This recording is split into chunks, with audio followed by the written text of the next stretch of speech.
Hai para penonton setia Bakul Keperawatan. Selamat menyaksikan dan selamat menonton video dari Bakul Keperawatan. Semoga bisa berguna bagi kalian, khususnya bagi pelajar keperawatan di seluruh Indonesia. Let's check this out.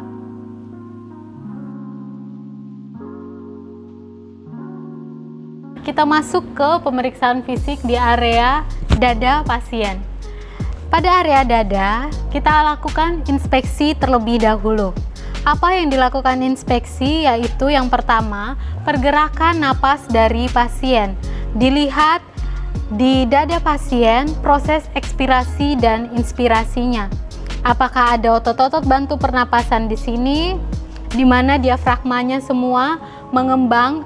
Apakah ada usaha bernapas yang terlalu berlebih dari pasien? Lalu perawat juga melihat sternum dari pasien. Sternum adalah tulang yang berada di tengah dada pasien yang akan menghubungkan antara iga satu dengan yang lainnya, khususnya tulang rusuk sejati. Sternum pasien letaknya pas di tengah. Apabila cekung masuk ke dalam, berikut juga ada iganya, khususnya di dalam proses inspirasi. Ini disebut dengan funnel chest. Oke. Sedangkan sternum pasien, kalau seandainya bentuknya agak maju ke depan, nonjol, pada pasien-pasien dengan COPD disebut dengan barrel chest. Tapi pada pasien ini normal. Selain itu, perawat juga bisa melihat apakah terdapat massa atau tonjolan selain payudara yang terdapat di area dada pasien. Lalu untuk memeriksa jantung juga, perawat bisa melakukan inspeksi di area ICS kelima pasien, di mana di sana terdapat ictus cordis. Pada pasien yang kurus, ictus cordis bisa terlihat. Ya, selanjutnya kita masuk ke dalam tahap palpasi. Apa yang dilakukan palpasi di sana? Ada dua organ besar di area dada, sebenarnya ada tiga termasuk hati. Tapi area yang akan kita lakukan palpasi di sini adalah area jantung dan area paru-paru. Area jantung dilakukan palpasi, jadi kita harus melihat garis imajiner yang ada di dada pasien. Ini adalah garis sternum, lalu ini adalah garis mid clavicula yang berada di tengah-tengah clavikula. Lalu di sini adalah garis parasternal, tepat ada di ujung sternum, di bagian kiri dan bagian kanan. Selanjutnya ada garis aksila dan ada garis mid aksila yang terletak di tengah-tengah dari ketiak pasien. Bagaimana cara untuk melakukan palpasi pada jantung? Kita tinggal melihat di ICS kelima mid clavikula sebelah kiri. Di sana ada poin maksimum impuls. Bisa kita raba di sana. Pada laki-laki bisa ditemukan di bawah payudara atau putingnya.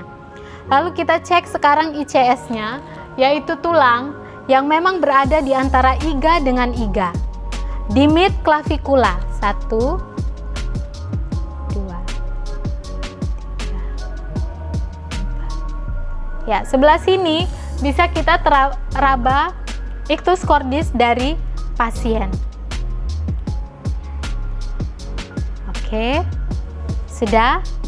Selanjutnya, kita juga bisa melakukan perkusi pada pasien.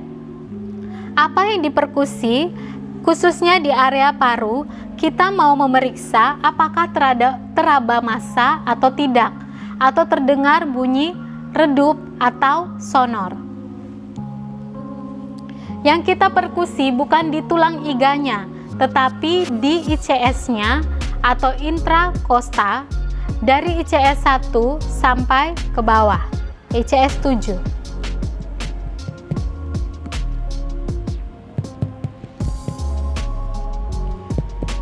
Suara sonor terdengar normal, yang berarti ada udara di sana.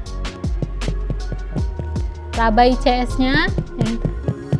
dilakukan antara paru kiri dengan paru kanan. Kalau teraba suara lain selain suara sonor, khususnya redup, bisa jadi terdapat cairan di area paru atau terdapat massa juga di area paru.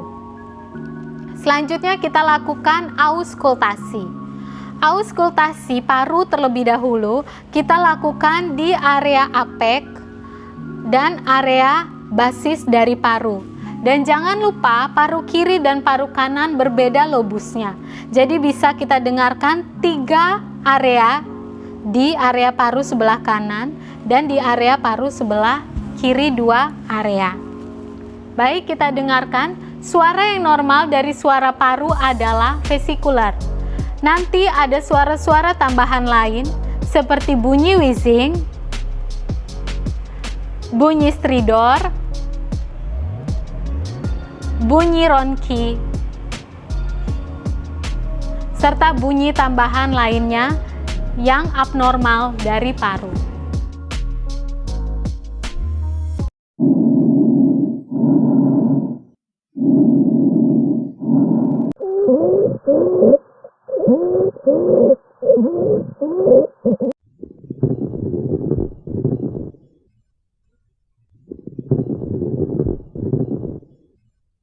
Letakkan di apek paru diafragma dari stetoskop. Meminta pasien untuk menarik nafas, lalu hembuskan, lalu ditahan. Minta tolong tarik napasnya, hembuskan, tahan. Bagus. Area medium dari paru, tarik napasnya lagi, hembuskan, tahan. Selanjutnya area basis dari paru, tarik nafasnya lagi, hembuskan, tahan.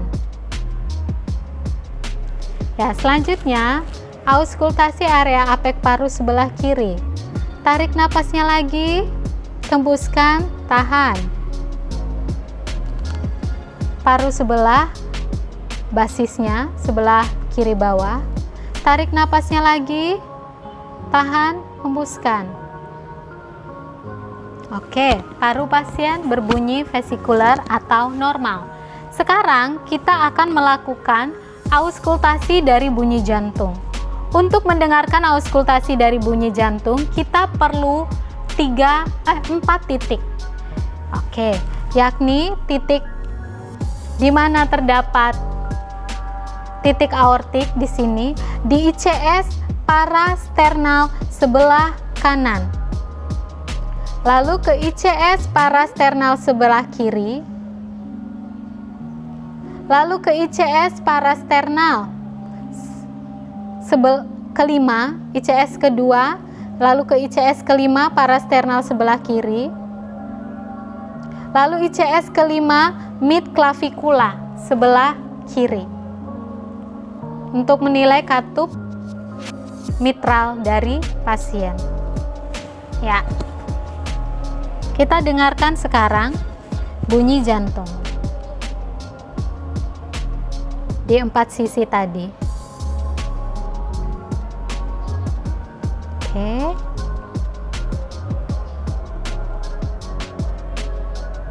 Selanjutnya di ICS keempat, parasternal sebelah kiri. Dan yang terakhir, katup mitral.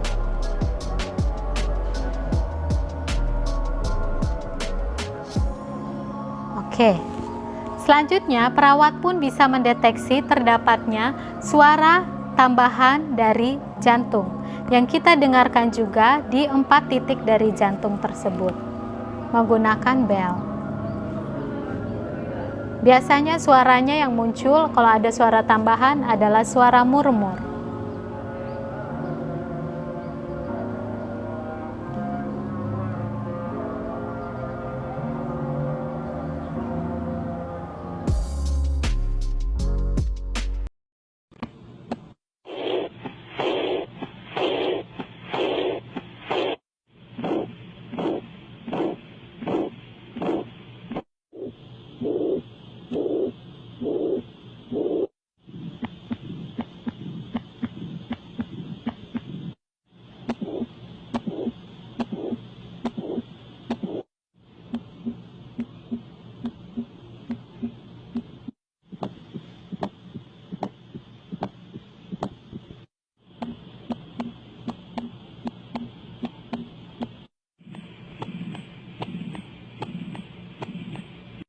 seandainya pasien tersebut mengalami perbesaran dari jantung, maka ictus cordisnya tidak akan terlihat di ICS sebelah kiri kelima, ICS kelima sebelah kiri.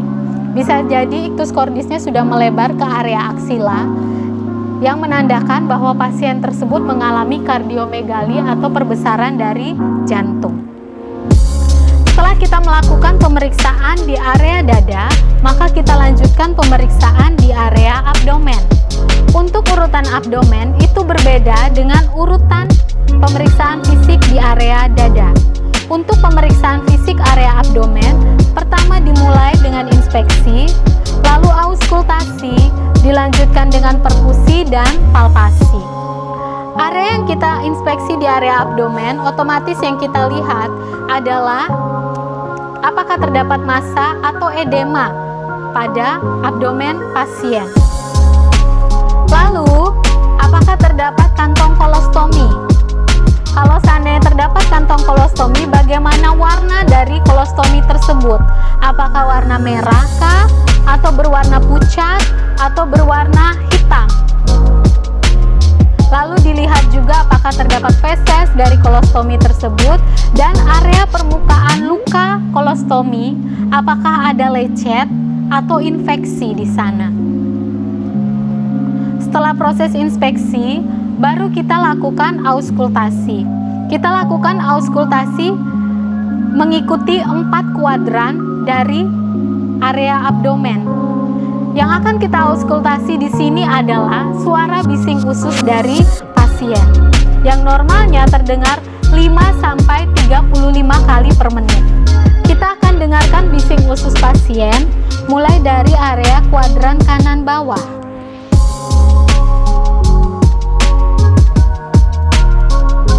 Hitung selama 1 menit. Naik ke area kuadran kanan atas. Hitung bunyi bising usus selama 1 menit juga.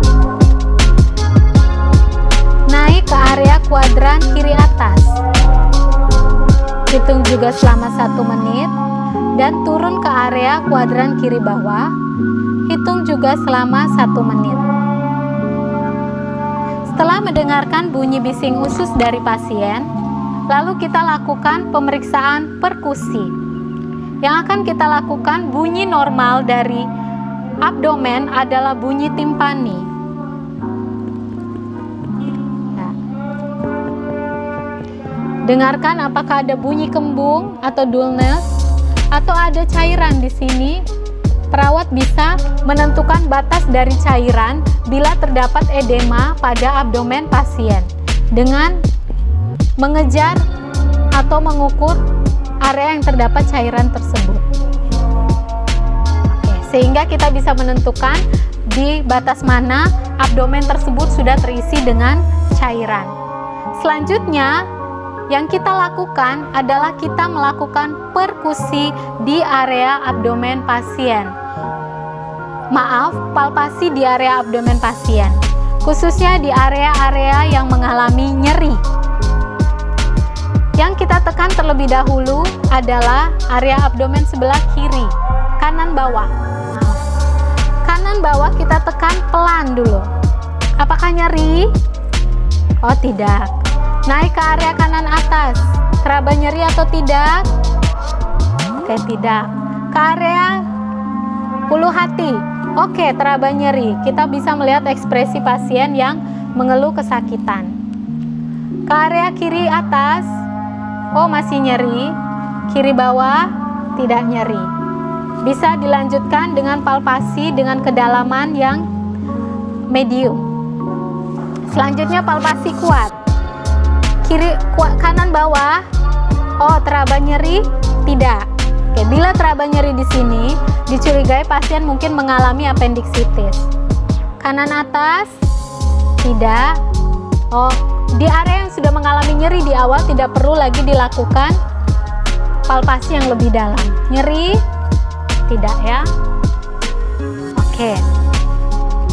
Sudah selesai kita lakukan area palpasi di abdomen. Setelah pemeriksaan fisik di dada dan abdomen selesai, kita lanjutkan dengan pemeriksaan fisik di area ekstremitas bawah. Ini merupakan pemeriksaan terakhir dari rangkaian pemeriksaan head to toe pada pasien, yakni pemeriksaan area ekstremitas bawah atau kaki. Bisa renggangkan kakinya Mbak Dayani? Oke. Sama seperti pemeriksaan ekstremitas bagian atas, yang akan dilakukan pemeriksaan kita melihat kuku dari pasien. Oke, apakah kuku tersebut ada kutunya, bersih dengan sempurna atau tidak? Di sela-sela jarinya juga kita lihat. Oke, apakah ada perlukaan atau ada kuku yang tertindih di sini? Ya, kita lihat juga di area kaki sampai ke atas, itu apakah ada perlukaan atau tidak, ada lebam atau tidak. Oke. Ada tumor atau bengkak atau tidak. Selanjutnya, perawat bisa melakukan palpasi arteri dorsalis pedis di kedua kaki. Ya, arterinya keraba dengan sempurna, positif 2. Perawat juga bisa meraba apakah kaki pasien teraba dingin, akralnya dingin, mengecek kapilari refill time lagi. Melihat rentang gerak sendi pasien, memeriksa arteri yang ada di ankle, ya. Oke, bisa ya. Memeriksa sendi yang ada di lutut pasien, nyeri? Tidak ya. Tidak ada krepitasi juga. Dan perawat bisa memeriksa, permisi ya Mbak ya, nadi popliteal yang ada di belakang lutut pasien. Oke, teraba dengan kuat, positif 2, arteri poplitealnya. Ya. Itu saja pemeriksaan yang berlangsung dari kepala sampai ke kaki. Semoga videonya membantu buat kalian yang mau belajar di rumah. Sampai jumpa dan kita bisa berpamit dengan pasiennya. Setelah perawat melakukan fase kerja kepada pasien, dilanjutkan dengan fase terminasi, yaitu pamitan dengan pasien. Mbak Dayani, terima kasih untuk kerjasamanya ya. Oke, nanti datanya Mbak ini akan kami simpan semuanya. Kalau memang diperlukan oleh dokternya untuk penegakan diagnosa berikutnya, selama Mbak dirawat di rumah sakit ini akan kami berikan. Jadi tidak akan kami sebarluaskan kemanapun ya Mbak ya. Oke, jadi ada pertanyaan dulu Mbak sebelum saya kembali ke ruang perawatan? Tidak ada. Oke, terima kasih banyak ya Mbak ya. Saya kembali dulu, kalau ada perlu silakan pencet belnya. Oke, permisi ya Mbak. Perawat kembali ke ruang perawatan dan mengembalikan semua alat-alat serta mencatat semua dokumentasi yang sudah didapatkan dari hasil pemeriksaan fisik kepada pasien.